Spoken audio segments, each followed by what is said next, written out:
Bonjour à toutes et à tous, j'espère que vous allez bien. Aujourd'hui, on se retrouve pour traiter le rapport de Messari. Alors Messari, qu'est-ce que c'est? C'est une entreprise qui propose beaucoup d'informations et qui recueille des données sur le monde de la crypto-monnaie. Elle propose également des outils, de l'analyse, de l'actualité. Globalement, son job à elle, c'est vraiment articulé autour des informations et des faits dans le monde de la crypto-monnaie. Il publie un rapport colossal de 190 pages en anglais qui est relativement intéressant, bien que ce soit un gros morceau assez peu digeste. En l'occurrence, chez Just Mining, ces informations nous intéressent. On a donc demandé à l'un de nos collaborateurs, Artem, de nous faire un récapitulatif avec le récapitulatif des informations importantes et intéressantes dans ce rapport.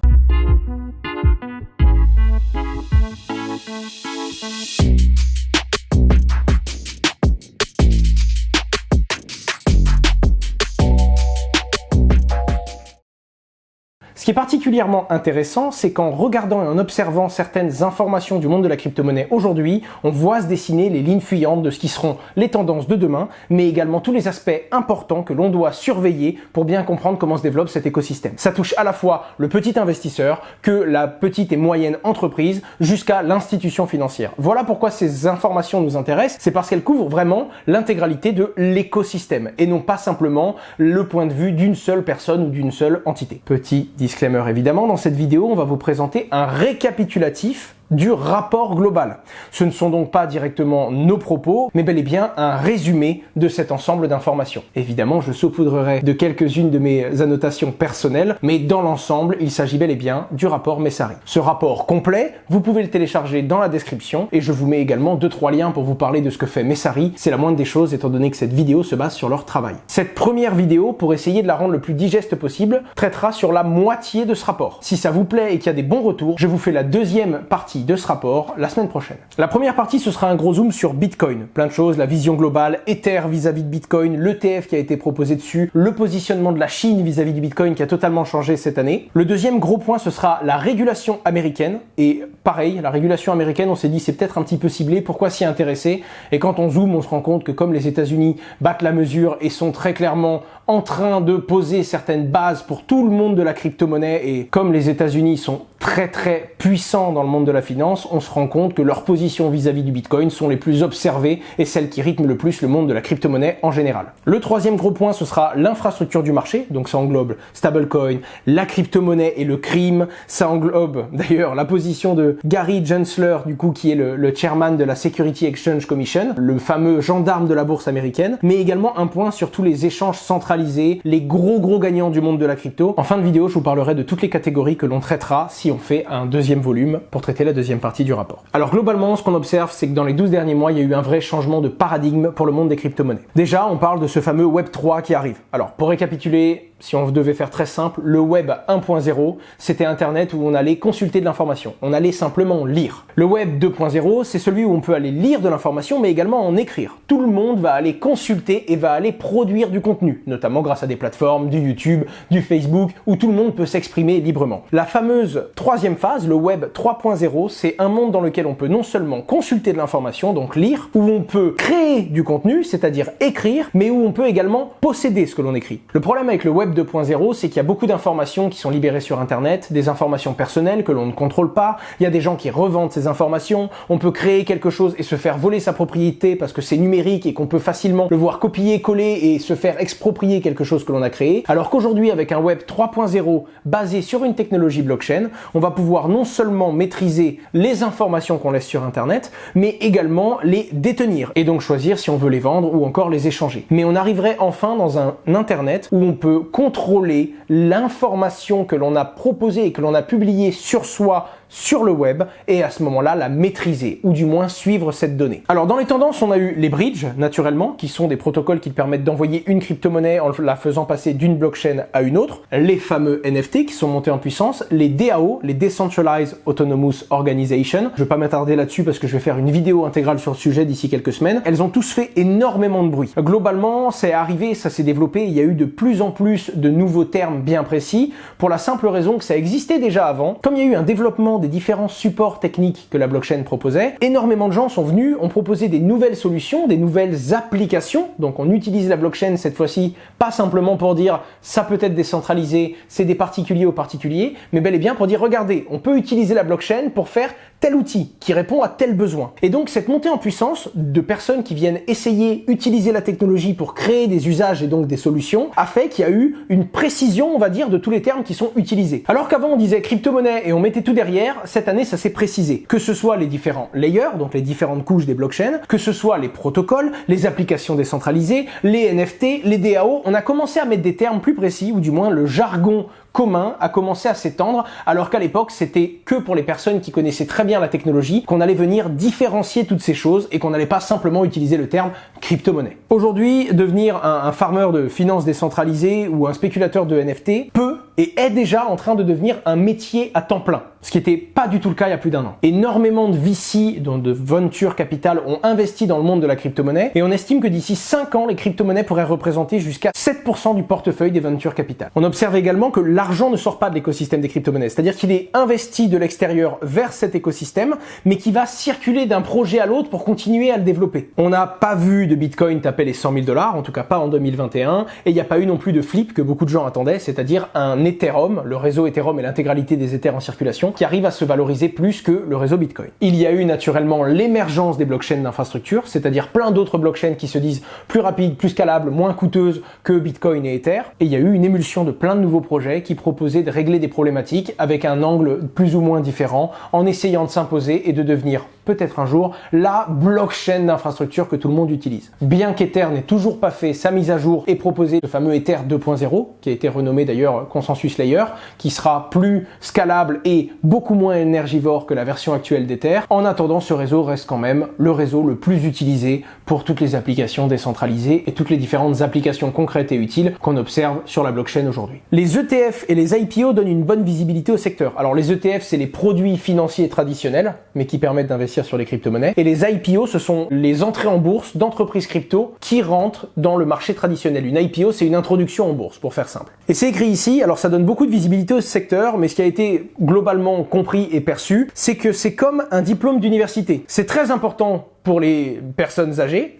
c'est très important pour vos parents, donc là en l'occurrence le parallèle, c'est pour dire que c'est très important pour la finance traditionnelle de voir que le monde des crypto-monnaies a des produits structurés de la finance, mais globalement, c'est bien moins rentable d'investir sur ces produits que ceux qui connaissent la finance décentralisée et qui peuvent directement investir on-chain. Le parallèle, c'était les diplômes, c'est très important pour vos parents, mais la réalité de la vie aujourd'hui, c'est qu'il faut avoir une compétence utile qu'une entreprise est prête à acheter vis-à-vis des différentes personnes qu'elle va chercher. Le premier grand point, le roi Bitcoin. Petit a, vision globale. Alors, on est passé dans un monde où les institutionnels sont dans le monde de la crypto-monnaie. Tesla, MicroStrategy, un pays, le Salvador, carrément. Bref, l'adoption est importante et nous sommes en plein dedans. Ça s'accélère, de plus en plus de géants suivent et imitent d'autres de leurs gros concurrents qui se lancent dans le monde de la crypto-monnaie et ce mouvement-là s'accélère. En même temps, normal, que ce soit en France ou aux États-Unis, les retraites deviennent chères à payer, les taxes ne les couvrent plus et en plus de ça, elles sont payées avec une monnaie qui subit une inflation qui est de plus en plus forte, notamment depuis la crise Covid.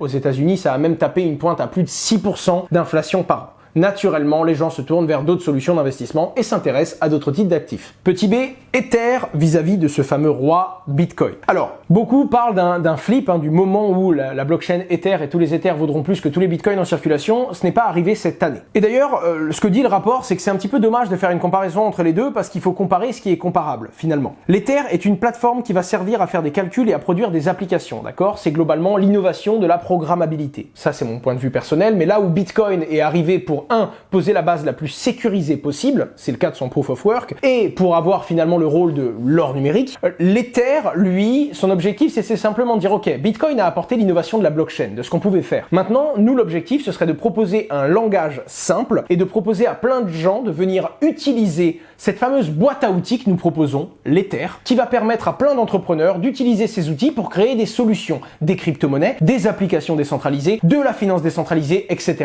etc. Donc là où Bitcoin, lui, se veut être un espèce d'or numérique, Ether, lui, est plus là pour dire, nous, on veut proposer cette boîte à outils pour créer des outils. Voilà pourquoi le rapport dit en quelque sorte, c'est dommage de comparer les deux et de les opposer parce que ça n'a rien à voir, en fin de compte. Ils ont un point commun pour l'instant, les deux ne sont pas scalables. C'est-à-dire qu'aujourd'hui, ça coûte cher, ça consomme beaucoup d'énergie. Même si on sait que Ethereum, d'accord, est sur le point de faire une mise à jour pour rendre le truc beaucoup plus scalable, beaucoup moins coûteux. En attendant, à l'heure actuelle, ils sont tous les deux sur un Proof of Work qui se fait assez vieux, quoique ce soit l'un des modèles les plus résilients et résistants qui existent aujourd'hui dans le monde des crypto-monnaies. Là où ce serait plus intéressant, comme le dit dit le rapport, ce serait de comparer Ether à toutes les autres blockchains d'infrastructure. Tous ces fameux Layer 1 qui sont en train d'arriver et qui proposent un truc moins cher et plus rapide que le géant Ether. Encore une fois, on peut les comparer, mais la plupart des gens comparent ces nouvelles générations de blockchains à l'ancienne version d'Ether, celle qui est en train d'évoluer et de mûrir aujourd'hui. Il faudra réellement faire ces comparaisons quand Ether aura proposé sa nouvelle couche, ce fameux consensus layer que certains appellent encore Ethereum 2.0. La dominance du Bitcoin est passée de 70%, donc la dominance c'est la valeur de tous les Bitcoins vis-à-vis des crypto-monnaies. Donc le Bitcoin représentait 71% de toutes les crypto-monnaies en janvier. Il est descendu jusqu'à 42% dans les précédentes semaines. Encore une fois, ça bouge beaucoup et ces ratios de dominance évoluent en fonction du prix des différentes crypto-monnaies, notamment de ce fameux roi, le Bitcoin. J'ai d'ailleurs fait un sujet pour vous dire à quel point je pense que Bitcoin était le métronome et l'unité de mesure qu'il fallait suivre sur ce marché, même si on investit dans d'autres crypto-monnaies. La vidéo s'affiche juste ici, vous n'êtes pas obligé d'y aller, mais je vous le recommande fortement évidemment. Attention quand même pour les maximalistes Bitcoin, comme le souligne le fameux rapport Messari, je ne donne pas d'avis là-dessus. Pourquoi ne pas utiliser Bitcoin sur d'autres blockchains? Des blockchains plus scalables, moins coûteuses, tout en gardant ce fameux asset sécurisé de la blockchain Bitcoin. Le wrapper sur une autre blockchain, comme on le rappelle, actuellement 1,5% des Bitcoins sont sur la blockchain Ether, le fameux WBTC. Autre point que sur le rapport, il y a de plus en plus de méfiance sur les stablecoins centralisés comme le fameux Tether, surtout le fameux Tether qui est en tout cas moins régulé que l'USDC et l'USDP, de Circle et de Paxos respectivement. Alors pourquoi ne pas utiliser le Bitcoin en tant que collatéral, donc le Bitcoin en tant que collatéral de stabilisation de la valorisation de tout ce nouveau stablecoin, mais dans des stablecoins algorithmiques. En tout cas, c'est ce que souligne le rapport. Le point C, ces fameux ETF. Alors, on va en parler plus tard dans le rapport, mais en gros, une chose est sûre, c'est que c'est bien que ça ait pris beaucoup de temps de proposer des ETF. En tout cas, c'est ce que souligne le rapport. Si ça avait été plus rapide et qu'il y avait eu plus d'ETF, donc de produits structurés qui permettent d'investir sur le Bitcoin, Wall Street aurait eu le monopole, ce qui n'est pas le cas aujourd'hui. Actuellement, uniquement 5% des bitcoins en circulation sont contenus dans des ETF. Donc ça représente que un 20e des bitcoins qui sont détenus du coup et qui sont là pour backer les produits de la finance traditionnelle. C'est donc un début. Les ETF ont encore beaucoup de chemin à faire. Petit D, la Chine vis-à-vis du mining. Alors pendant des années, 70% du hash rate, donc de la puissance de calcul du réseau Bitcoin et des mineurs du réseau Bitcoin, était localisé en Chine. Mais au mois de mai, la Chine a banni une grosse partie de ses mineurs. Depuis, presque l'entièreté des mineurs ont été délocalisés dans d'autres régions. Avant, le minage de Bitcoin était cyclique, c'est-à-dire qu'on pouvait l'observer, notamment en Chine, quand il y avait des périodes de pluie, les mineurs se ruaient vers les barrages hydroélectriques qui avaient de l'énergie à revendre, puisqu'il y avait des surplus d'énergie. Et quand on a un barrage, on a deux possibilités quand il y a beaucoup trop d'eau. Soit on a une grosse demande énergétique et là on est content, il y a beaucoup d'eau, on fait tout passer dans le barrage, ça génère beaucoup d'électricité et on se fait une fortune. Soit il y a une demande d'électricité de 2, on peut produire 4, et bien ça sert à rien de produire 4, parce qu'il y en a 2, on va même pas pouvoir la stocker. L'être humain n'est pas bon avec le stockage d'électricité. Et donc on se retrouve à faire passer de l'eau au-dessus du barrage, tant pis, c'était de l'énergie renouvelable, gratuite, que l'on va pas exploiter. Et bien naturellement, à ce moment-là, les barrages proposaient de l'électricité vraiment pas chère, ce qui permettait aux mineurs de suivre ce fameux cycle,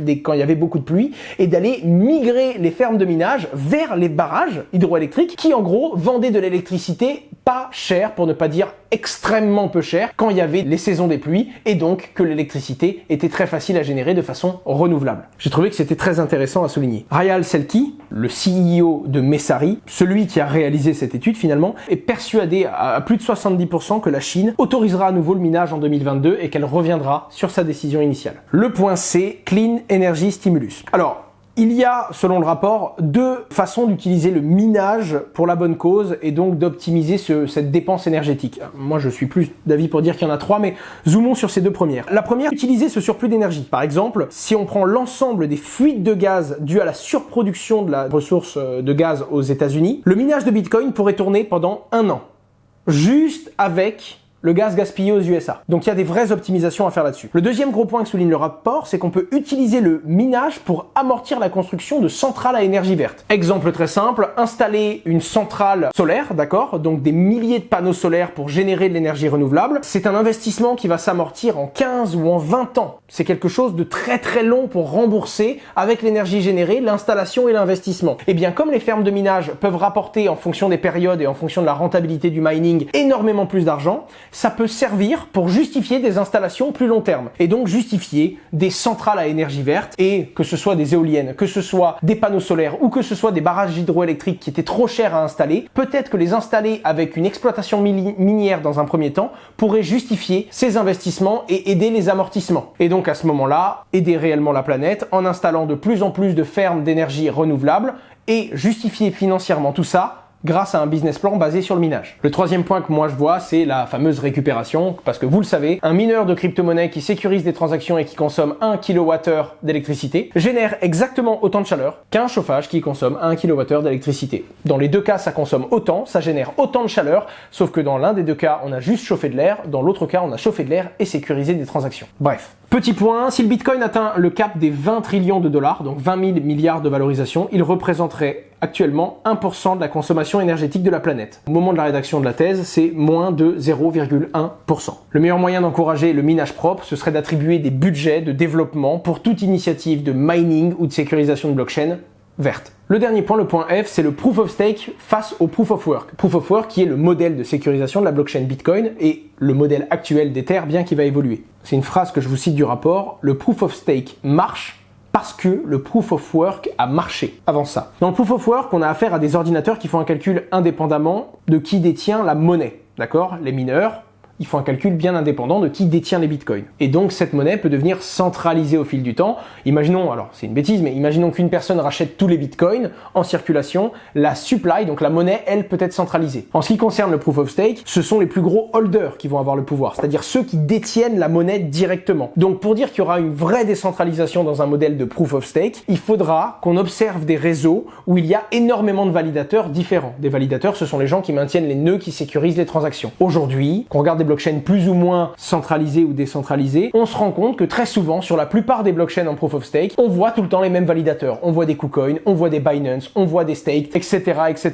Donc le plus important, c'est qu'il y ait une grosse diversification de ces acteurs et que d'une blockchain à l'autre, ce soit pas tout le temps les mêmes géants qui sécurisent et qui tiennent les fameux validateurs de ce réseau. À ce moment-là, on pourra avoir des proof of stake, pas aussi sécurisés que des proof of work, mais qui vont tendre à améliorer leur sécurité et leur décentralisation. Le deuxième gros point, les amis, la régulation américaine. Et c'est drôle, mais comme l'a écrit le collaborateur qui a travaillé sur ce récapitulatif, comme vous allez le voir, les US dirigent le monde et donc également le monde des crypto-monnaies. Il est important de voir ce qu'il se passe chez eux pour comprendre ce qui arrivera chez nous.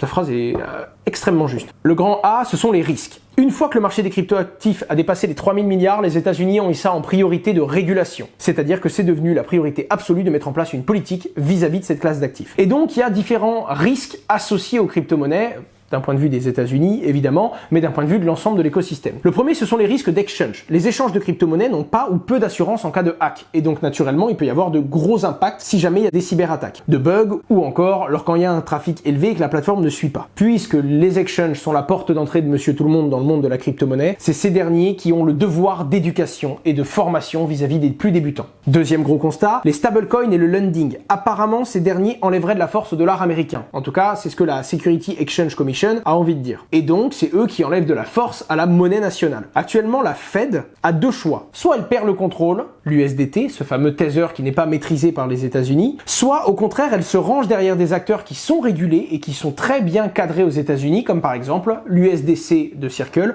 ou l'USDP de Paxos. Pour l'instant, elle est un peu entre deux. Elle s'est pas attaquée uniquement à un acteur ou alors elle ne s'est pas rangée derrière d'autres, mais je pense que c'est en 2022 que la position va se dessiner et que les États-Unis, je l'espère, prendront un peu de recul vis-à-vis de ça et prendront une position plus claire. Ensuite, il y a l'hostilité des banques. On aimerait avoir des crypto-banques ou au moins des banques crypto-friendly qui permettent aux gens du monde de la crypto-monnaie d'avoir accès à des services bancaires. Parce que c'est toujours pas le cas, hein. Même en France, c'est toujours la galère aujourd'hui en début 2022. Encore une fois, c'est un risque qui existe et qui évolue, mais très lentement. Autre risque, c'est à propos de AML-FT, c'est-à-dire tout ce qui est contre le blanchiment d'argent, les normes contre le money laundering, mais également la lutte contre le financement du terrorisme, FT. Les chiffres sont très simples. En 2020, on estimait que 0,34% des transactions étaient illicites, en tout cas pour 10 milliards de dollars en 2020, sur à peu près le même volume. En 2021, c'était 0,15%. Je rappelle que sur des monnaies comme l'euro et le dollar, on est plus de 2 à 4%. Donc les crypto-monnaies ne sont pas là pour des transactions illicites, d'accord? En tout cas, beaucoup moins à l'heure actuelle que les monnaies traditionnelles. Évasion fiscale. Les plateformes elles-mêmes devraient, en tout cas selon le rapport, hein, d'ailleurs mon collègue l'écrit lui-même, je suis pas forcément d'accord avec lui, mais ok. Les plateformes devraient elles-mêmes déclarer le solde de leurs utilisateurs et ça devrait pas être qu'aux utilisateurs de déclarer leur solde comme c'est le cas aujourd'hui la plupart du temps. Maintenant, securities fraud. Là, il y a beaucoup d'asymétrie entre les gouvernements, les régulateurs et la façon de définir les crypto-monnaies. En gros, de dire est-ce que c'est une securities, un peu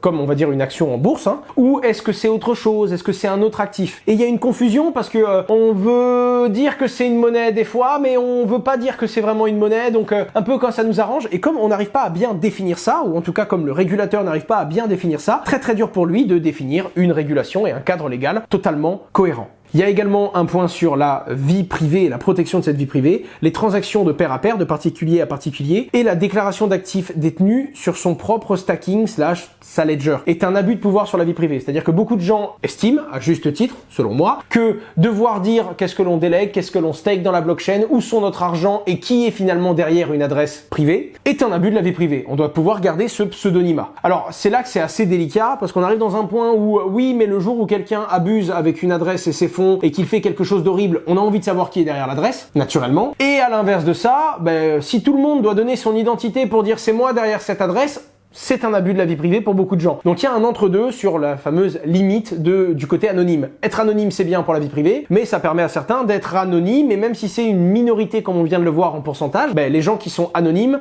abusent et généralement réalisent des choses qui sont assez terribles. Donc là, il va falloir trouver un entre-deux, et ça c'est la grosse problématique que l'on va sûrement montrer du doigt en 2022, ou alors on va se voir interdire le fait d'avoir une adresse avec de la crypto-monnaie dessus si on n'a pas intégralement donné notre identité, notre justificatif de domiciliation, etc., etc. La FSOC et ses acteurs, c'est le deuxième gros point sur les États-Unis. Alors la FSOC, c'est la Financial Services Oversight Council. Je ne connaissais pas. Elle est composée de 10 acteurs. La liste des acteurs actuels, vous la trouverez dans la description, hein, je vous mettrai le lien. Elle est à la page 55 du rapport si vous avez le document en anglais. Le problème, c'est que dans les 10, il n'y a que la FDIC, Federal Deposit Insurance Commission, qui a un regard favorable vis-à-vis des crypto-monnaies. Et le pire, c'est que la FDIC, elle n'a pas vraiment de poids par rapport aux 9 autres acteurs dans ce conseil. Et c'est ça qui est très embêtant. La plupart des autres acteurs sont soit contre, soit, on va dire, neutres et du coup, pas forcément pour les crypto-monnaies. En 2022, il va donc falloir s'accrocher car on risque de voir de très mauvaises surprises et de très mauvaises décisions qui viennent de ce FSOC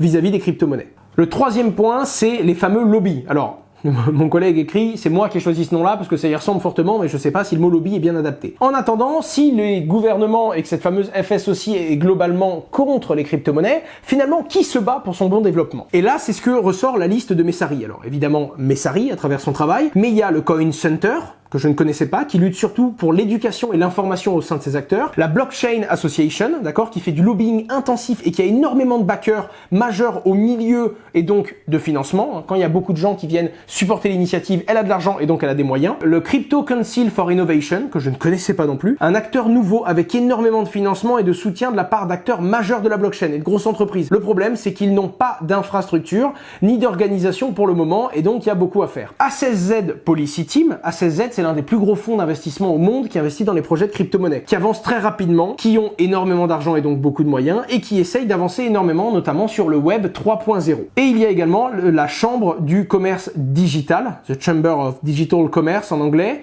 qui font énormément de recherches, avec notamment Messari et d'autres acteurs, et qui essayent de développer activement la recherche politique dans le monde des crypto-monnaies. Alors évidemment, ce ne sont pas les seuls acteurs qui développent l'écosystème, mais ça vous en fait déjà une bonne liste de ceux qui sont très engagés dans le développement et le bon développement de l'écosystème crypto. Les amis, on passe sur la troisième partie du coup de cette analyse, on sort de la régulation US, et maintenant vous venez de comprendre pourquoi je fais deux vidéos, hein. C'est parce que même le résumé du résumé est assez concis. Le troisième point, c'est l'infrastructure du marché, et le petit A, ce sont les stablecoins. Alors en gros, ce que dit Messari, c'est que globalement, on va se rapprocher assez rapidement d'une régulation des stablecoins qui ressemblera à la régulation bancaire. C'est-à-dire que le plus important, c'est d'avoir une certitude que le nombre de stablecoins émis a bien une consistance, c'est-à-dire que pour 5 USDT en circulation, il y ait bien 5 dollars dans un coffre, dans une entreprise. En gros, vérifier et faire un audit des réserves pour le nombre de stablecoins présentés, comme la plupart des crypto-banques, comme Nexo par exemple. Cependant, l'hostilité des régulateurs accélère la croissance des acteurs comme Tether. Comme beaucoup de gens détestent les régulateurs, notamment la façon dont ils opèrent dans le monde de la crypto-monnaie, beaucoup de gens se tournent vers des stablecoins d'entités qui ne sont pas vraiment cadrées, comme par exemple le Tether vis-à-vis de l'USDC ou de l'USDP, qui est très clairement cadré avec la régulation américaine. Et comme il y a des stablecoins qui prennent énormément de place, comme l'USDT, eh bien c'est un risque systémique parce que beaucoup de protocoles DeFi sont basés dessus et si l'USDT a un jour un problème, c'est tout l'écosystème crypto, toute la finance décentralisée et énormément d'exchanges décentralisés qui vont en pâtir instantanément. Pour des raisons plus techniques, mais en gros, si un jour il y a un problème sur le stablecoin, comme la plupart des pools de liquidités sont entre une crypto-monnaie et les stablecoins, ça peut très très vite désaxer, dévaloriser et affecter énormément et à grande échelle beaucoup de protocoles. Selon le rapport, la bonne idée serait de forcer tous ces protocoles et toutes ces fameux stablecoins à suivre les mêmes procédures compliance que les banques et de les soumettre aux mêmes normes et standards. Le point B, c'est la crypto vis-à-vis du crime. Bon, cet argument, on l'entend depuis très longtemps, il est démontré par des statistiques que c'est faux, ou tout au plus autant que les autres monnaies. Et là, c'est écrit du coup dans le rapport, on l'a vu depuis des années, il y a les banques qui blanchissent l'argent des cartels, tandis qu'il y a des exchanges comme Binance qui travaillent en collaboration avec des entreprises comme Chain Analysis, qui permettent de faire tomber des sites terribles et des criminels grâce aux différents KYC sur la plateforme, qui permettent finalement, quand on voit une adresse faire quelque chose de terrible dans la blockchain, de mettre le doigt sur l'identité de la personne qui a abusé. Et ce que précise le rapport également, c'est qu'on se rend compte qu'aujourd'hui, être un white hat, c'est-à-dire un hacker éthique, quelqu'un qui va chercher des failles pour ensuite prévenir le protocole afin de régler la faille, eh bien ça rapporte bien plus que d'être un hacker. Alors évidemment, il y a des gens qui peuvent hacker des montants énormes, mais globalement, je donne un exemple. Actuellement, le protocole Encore, qui est un protocole de finance décentralisée, propose 1 million de dollars, d'accord, à toute personne qui trouve une faille et qui permet de la corriger. 1 million de dollars, c'est peut-être beaucoup moins que ce que le hacker pourra trouver et exploiter avec la faille, mais c'est 1 million de dollars qu'il l'aura totalement légalement, sans avoir besoin de le blanchir, parce que vous vous doutez bien que si on réalise un hack et qu'on vole de l'argent dans la crypto-monnaie, tout le monde suit l'adresse et tout le monde sait que ces fonds-là sont des fonds qui sont issus d'un vol et donc de l'argent qu'il faudra blanchir à un moment ou à un autre. Le troisième point d'infrastructure marché, Gary Gensler, qui est, je le rappelle, à la tête de la Security Exchange Commission, le gendarme de la bourse américaine, et donc les États-Unis qui contrôlent et qui influencent l'intégralité du marché des crypto-monnaies. Alors cette partie est assez particulière parce qu'il y a beaucoup d'avis personnels, d'accord? En tout cas, c'est ce que m'écrit mon collègue. L'objectif est d'essayer d'exposer des faits, d'accord? Et on va essayer de se contenter d'exposer un maximum de ces faits, qui sont relativement intéressants et remontés par le rapport. Déjà, l'ETF qui a été approuvé cette année est un ETF futur. Donc, ça profite à Wall Street puisqu'il y a 10 à 12% de frais annuels, d'accord? Donc c'est vraiment Wall Street qui s'en fout plein les poches. Alors qu'un ETF spot, donc un ETF sans effet de levier, un ETF sans futur, en fait, si vous voulez, un ETF flat qui représente vraiment le prix du Bitcoin stable, c'est un ETF qui réduit de 80% les frais et qui multiplie la liquidité sur le produit par 40. En gros, tout le monde espère en avoir un en 2022 et c'est toujours pas le cas aujourd'hui. On comprend maintenant un peu mieux quand on voit les commissions qu'il y a dessus, pourquoi c'est un ETF futur qui profite à Wall Street, qui a été poussé et qui a été validé. Un autre point qui a remonté, c'est le rejet, ou plutôt l'ignorance complète de Safe Harbor. Il me semble que c'est le sénateur Pierce qui a proposé ça. Safe Harbor, qui proposait par exemple de laisser 3 ans à tout projet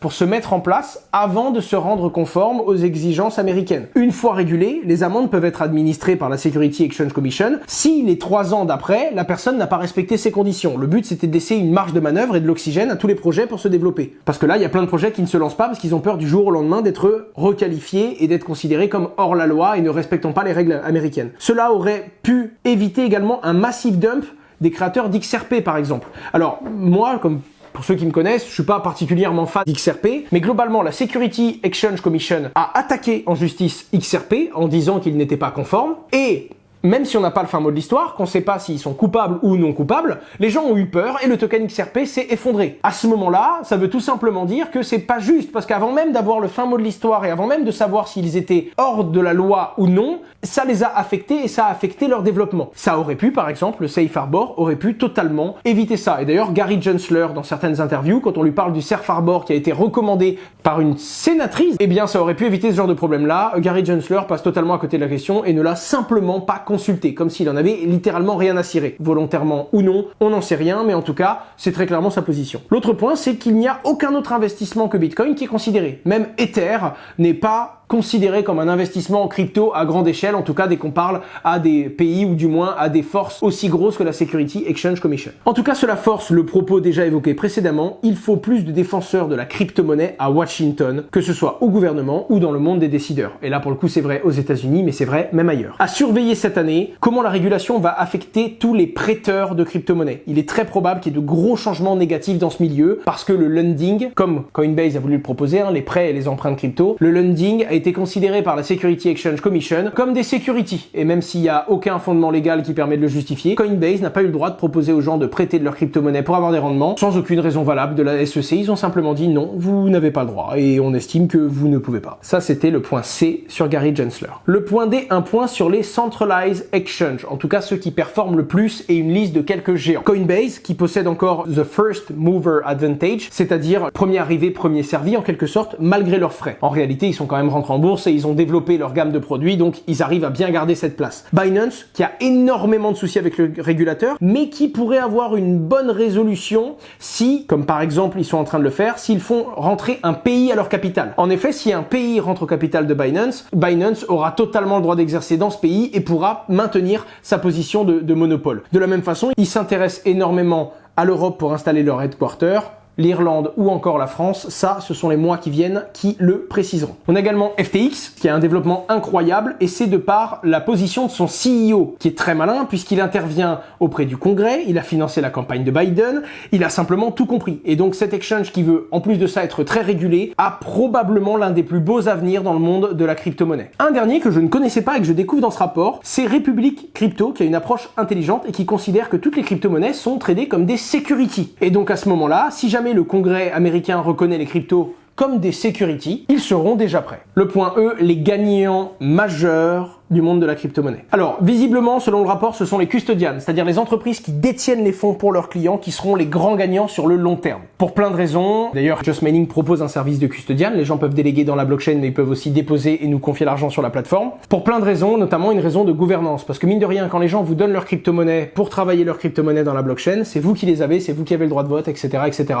Théoriquement, une entreprise ne peut pas utiliser le droit de vote pour voter sur les projets de la façon dont elle veut. Mais je vous donne un exemple très simple. Quand on dézoome, regardez Curve. Curve qui est la brique tout en bas de toute la finance décentralisée sur Ether, ou du moins sur la plus grosse part. Bien que ce soit théoriquement décentralisé, des plateformes comme Convex ou encore StakeDAO vont proposer en quelque sorte de racheter ces espèces de droits de vote aux gens. Les gens gardent leur rendement de leur fameux curve, mais vont utiliser ce droit de vote pour pouvoir voter et influencer cette finance qui est censée être décentralisée. Donc il y a quand même des gros acteurs du monde de la finance décentralisée qui impactent beaucoup plus que d'autres et qui prennent des décisions. Donc on se rend compte que la décentralisation a une certaine limite et que quelques gros acteurs ont finalement la main mise sur les décisions importantes. Bref, les institutions et entreprises faisant du lending, du stacking et du market making sont celles qui auront toujours un avenir dans ce milieu, et on devrait avoir plus de merge and acquisition, donc des entreprises qui sont rachetées ou qui fusionnent dans les années à venir, puisque les banques et les institutions financières ne sont pas assez agiles pour aller dans la finance décentralisée et pour proposer ces produits. Donc on pense que des grosses institutions financières vont racheter tout plein de petites sociétés crypto qui, elles, sont compétentes et suffisamment agiles pour exercer dans ces domaines. Avant-dernier point, un point sur les ICO, et j'aime bien le titre qu'il a donné, les ICO et tout le tralala. Dire que les ICO sont un scam, c'est faux. Sur les 500 millions de dollars levés pour les ICO en 2021, il y a eu 350 milliards de dollars de création de valeur. Certes, pas toutes les ICO sont legit, il y a évidemment des scams, mais en attendant, il suffit de voir les ICO qui ont eu lieu sur CoinList pour se rendre compte à quel point ce sont des investissements rentables. Sur les ICO qu'il y a eu sur CoinList, 21 d'entre elles ont eu plus de 60 000% de profit entre l'émission du token et la valorisation finale. C'est complètement fou. D'ailleurs, Safe Harbor, ce qui a été proposé du coup par la Chambre de commerce et par la sénatrice Pierce, qui a été mentionné plus tôt dans cette vidéo, aurait pu éviter les scams des ICO qui ont eu lieu en 2017. En tout cas, si ça avait été appliqué par Gary Gensler à l'époque. Le dernier point, les fameuses MNBC, c'est-à-dire les monnaies numériques de banque centrale qui devraient très bientôt arriver. Alors déjà, ça fait rire pas mal de monde, notamment dans le rapport de Messari, parce que 40% des dollars en circulation ont été imprimés depuis 2020. Alors qu'on parle, quand on parle du dollar, d'une monnaie stable et d'une monnaie réserve pour le monde entier. Donc naturellement, quand les gens disent bon, c'est pourri, c'est très volatile, alors que nous avons des monnaies stables, évidemment, ça fait rire le monde de la crypto-monnaie. Pour rester la monnaie réserve du monde, il faut exporter le dollar en dehors des USA. Faire en sorte que tout le monde l'utilise. Et c'est d'ailleurs pour ça qu'on recroit sur ce qu'il a dit avant. Les cryptos sont une solution parfaite pour ça. Et visiblement, les stablecoins semblent être un bon outil pour que les États-Unis puissent exporter le dollar un peu partout dans le monde,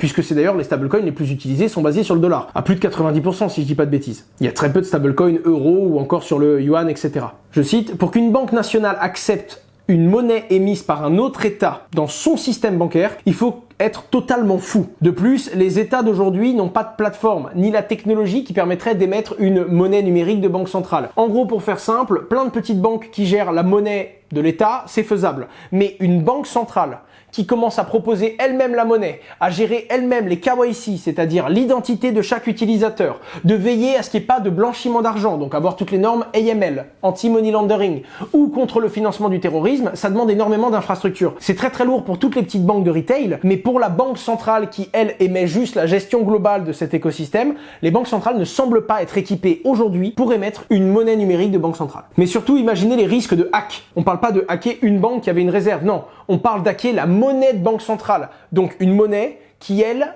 pourrait remettre en danger, avoir un gros risque systémique, toutes les personnes et tous les pays qui l'utilisent. La monnaie de la Banque Centrale Européenne se fait hacker, l'euro se fait hacker. Là, tout le monde a un problème. Citoyens, entreprises, établissements financiers, gouvernement, l'Union Européenne, quoi. Sans parler des intérêts négatifs qui pourraient s'appliquer à toute personne détenant de la crypto-monnaie, puisque les États en parlent en ce moment, ça pourrait très bien toucher tout le monde s'il y avait une monnaie numérique de banque centrale. Aujourd'hui, la solution qui serait viable, ce serait une coexistence entre les MNBC et les stablecoins existants. Aujourd'hui, naturellement, deux acteurs au monde sembleraient convenir pour ce genre de coexistence, l'USDC de Circle, l'un des plus régulés avec Coinbase, et l'USDP de Paxos, qui est également aux États-Unis et qui est également très régulé. Les amis, je viens de vous faire un résumé très concis en vidéo de ce récapitulatif du rapport. Heureusement que je le fais en 2 temps. Est-ce que ça vous intéresse? Est-ce que ça vous a plu? À ce moment-là, les sujets qui restent à traiter, c'est la grosse partie 4 sur les NFT, qui englobe une overview, la fameuse montée en puissance des play to earn, une grosse partie 5 sur la finance décentralisée, les différentes plateformes et la Centralized Decentralized Finance, qui s'appelle la CDFI. Il y a la CFI, Centralized Finance, Decentralized Finance, et il y a les gens de la finance décentralisée, mais qui recentralisent le truc parce qu'il y a toujours une petite gouvernance et un petit groupe de personnes qui arrivent à diriger le truc, et quelques remarques sur l'écosystème complet. Et le dernier gros point, le point 6, c'est Ethereum et tous les autres Layer 1, donc toutes les blockchains d'infrastructure qui sont en train de monter en puissance. Le tout dernier point, c'est un point sur les DAO, ces fameuses Decentralized Autonomous Organization. Si ça vous intéresse et si vous avez trouvé cette vidéo impactante, pertinente, on a déjà traité la moitié de ce rapport, je compte sur vos retours en commentaire pour nous dire si ça vous intéresse, et à ce moment-là, je tourne dans la foulée d'ici quelques jours le volume 2. On aura revu l'intégralité du rapport de Messari. Alors il y a quelques petits points sur lesquels je suis pas d'accord, où je pense un petit peu différemment, mais globalement dans l'ensemble, ça m'a surtout appris des choses sur l'écosystème crypto, et c'est très souvent des faits relatés d'études globales qui remontent après avoir consulté énormément d'entreprises et d'individus dans le monde de la crypto-monnaie, et c'est quand même assez peu rarement leur avis à eux et l'avis du fondateur de Messari. C'est pour ça que c'est de la donnée qui est très pertinente et qu'énormément d'institutions vont analyser, passer à la moulinette, et je me dis que si la communauté française a une vidéo ou 2 vidéos de 30 à 40 minutes qui permettent d'avoir un bon avis de comment évolue l'écosystème, bref, ça donne un coup d'avance. Plus on a de visibilité sur ce qui s'est passé et sur les tendances qui sont en train de se dessiner, plus on pourra savoir d'où on vient et donc où l'on va. Je voulais remercier Artem, du coup, de Just Mining pour son travail de récapitulatif, parce qu'il y a un boulot énorme entre transformer les 190 pages en anglais et les 15 pages que j'ai eues en français. Si vous voulez le soutenir, il fait un excellent travail. Il a une page Instagram qui s'appelle Oak Investment. Il parle de bourse, il parle de finance et il parle aussi, naturellement, de crypto-monnaie et de finances décentralisées. Si ça vous intéresse, je vous mets le lien de la page Instagram dans la description, même si c'est beaucoup plus simple de taper directement Oak Investment, comme vous le voyez à l'écran, sur Instagram. J'espère que ça vous a plu, et si c'est le cas, abonnez-vous, laissez un pouce bleu, et si vous êtes vraiment les meilleurs, laissez même un commentaire. On se retrouve très vite sur ma chaîne YouTube. Au revoir.